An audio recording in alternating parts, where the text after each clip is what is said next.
we welcome in our good friend Anson Winder back to Studio B of BYU Basketball. One of his assistant coaches is now leaving the fold, but we first want to find out what's next for you in your life, Anson. That's interesting because I have so much free time now. It's like I'm trying to figure out what my next move is, with not having to go to practice every day yet, just plotting what can I do next? Do I do schoolwork or do I just go take a nap? Right? Clearly. Yeah, sometimes. As an athletic student. Yes, of course. There's student athletes and then there's athletic students. Of course. And you're working on a master's. Yeah, so finishing up my first year of the graduate program. So as far as that goes, I'll still have 2 more semesters. So debating on finishing that or, maybe putting it on a pause to go play or not. So just kind of weighing the options to see what. To go play? Yeah. Basketball? Yes. Where do you want to go play? Whatever opportunities, given to me. If it's here in the States or overseas or South America, wherever the opportunity is, I'd like to, continue playing as long as possible at least. That'd be fantastic. How's your knee and what was the injury and that experience through this season? It was tough because that was like 8 questions. I had a little meniscus tear that I think just kind of got a little bit worse throughout the year. And then, you kind of favor your good knee all year long. And then towards the end of the year, that kind of starts giving you problems too. So I was able to get it scoped a week ago and, it feels a ton better. And I'm just excited to, get healthy and get back to my old self again. Wait a second. You were playing on a torn meniscus. Yes. How did you do that? Man points, Anson. Man points. I don't know. I think the adrenaline starts to kick in from the start of a game, and you don't really feel anything, and then you kind of deal with it after. But I think getting through games, that was fine. How did you and the team move on after the Ole Miss game? To for some of you, like you, it's graduation and whatnot, and then the others getting ready for next season. You kind of it's a long season, so the end of the year. You need to kind of take a break and just refresh your memory and kind of get hungry about basketball again, just through taking a break and resting your body. Because, there's so many nicks and knacks and injuries that you have throughout the course of a year. And it's good to just get healthy and clear your mind and then just build yourself back up again. I think we've all kind of stepped away for a little bit, a couple weeks. We kind of had things, like me, I had to get things fixed, or other guys kind of could focus on, their schooling, because I know we missed a ton of school these last couple of weeks. So just trying to getting back on track and then just preparing again for next year, or whatever the next endeavor is for us seniors. When did reality set in that, oh my goodness, I've played my last basketball game at BYU? When did that moment hit you? It hit kind of early. I think after senior night, going home after that San Diego game, and it's like, man, that's the last time I'm going to play at the Marriott. So that hit kind of hard. And then kind of every game after that is just, you're kind of playing with house money because it's all postseason stuff for the most part, besides our last couple of away games.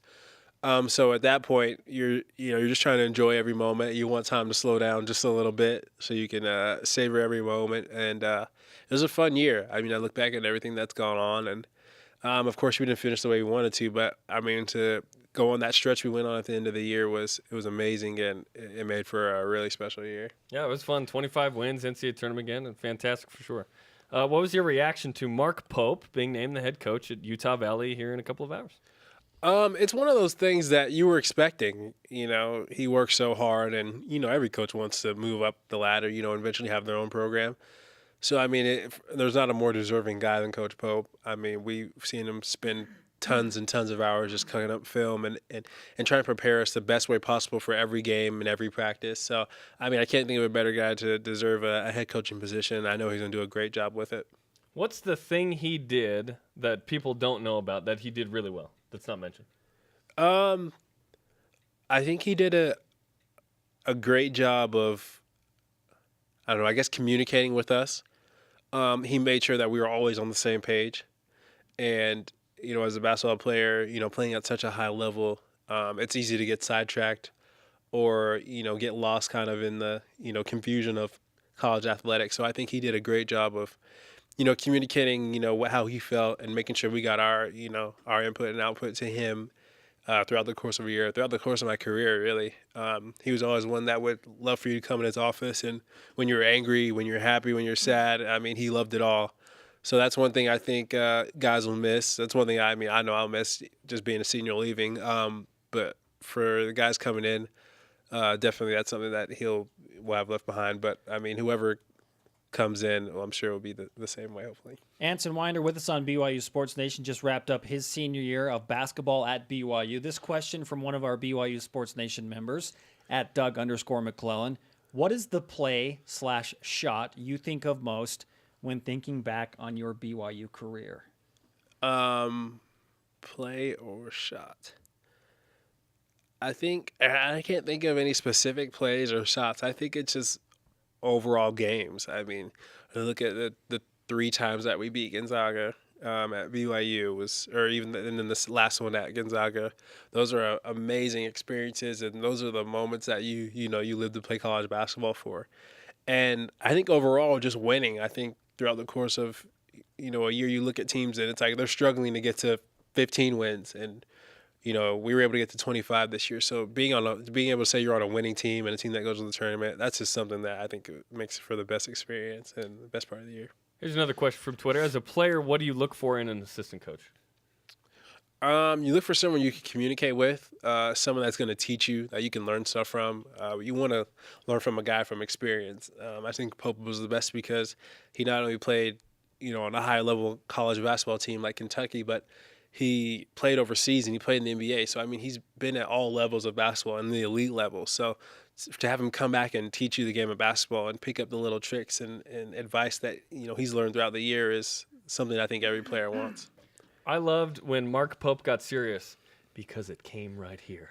It'd get right in here. The whisper. Let's talk. Okay, this is what we're really gonna do. Okay. If you've ever spoken to him, that's when you know it's serious. His intensity is awesome. Like, yeah, what's good? When someone whispers, different. You stop and you're like, wait, what? I can't hear you. Yeah, because when he would get intense, it got quieter and quieter, and then you're almost like, wait, Pope, say that again. I couldn't hear you, and he's like, no. You had to hear it the first time, and you're like, okay. At Gonzaga, you're like, no, seriously, are we guarding Wilshire or Pangos? What are we doing? What do we do? Yeah, I remember we were at lunch one time, and we were all just kind of laughing and joking, and he walks in, and he's coming closer, and as he's coming closer, he's whispering lower and lower, and finally he gets like right in our face, and we're like, we can't hear you. I'm sorry. But no, he was the best, man. I'm going to miss, just laughing and joking with him, and just that camaraderie that he brought to our team was amazing. With Mark Pope leaving now to become a head coach at Utah Valley, and Dave Rose obviously having a huge hole to fill now in that assistant position, when he does fill that, what do you see for the future of BYU basketball, let's say, in the next 3 to 4 years? There's still great things to come. Coach Rose is going to do a great job of bringing in, guys that he trusts, guys that he knows have the program as their number one interest and priority.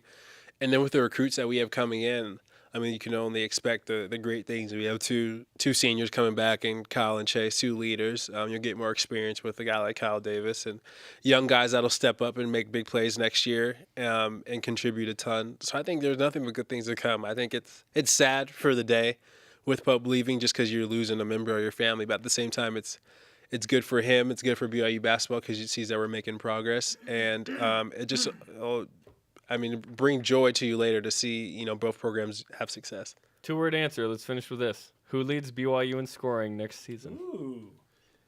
Oh, man. I've got an opinion. I want to hear yours. Who leads BYU in scoring? 2 words. Chase Fisher. All right. Chase Fisher. All right. The roommate. But don't tell him I said that because it's too late. Yeah, I know it's probably too late. Can I take it back, Kyle Collinsworth? No, I'm just kidding. I think either one. I think they're both average, probably close to the same. They're both such great scorers and great players. I can see them both contributing about the same amount of points and helping them win a ton of games. Tell me what you think of my pick, Kyle Davis. Kyle Davis. It'd be really fun if you were like, heck no. No. I think he's going to lead the team in scoring next year. It'll be different next year because I'm almost positive we'll throw the ball in the post a little bit more, having a guy with so much experience like Kyle Davis. just watching him in practice, I mean, he scores pretty much whenever he wants to, and he's so skilled and so, good at, making post moves and scoring on the block. I think that'll be another added element to the team next year. And yeah, I mean, that's a definite, he's a definite selection to, lead the team in scoring as well.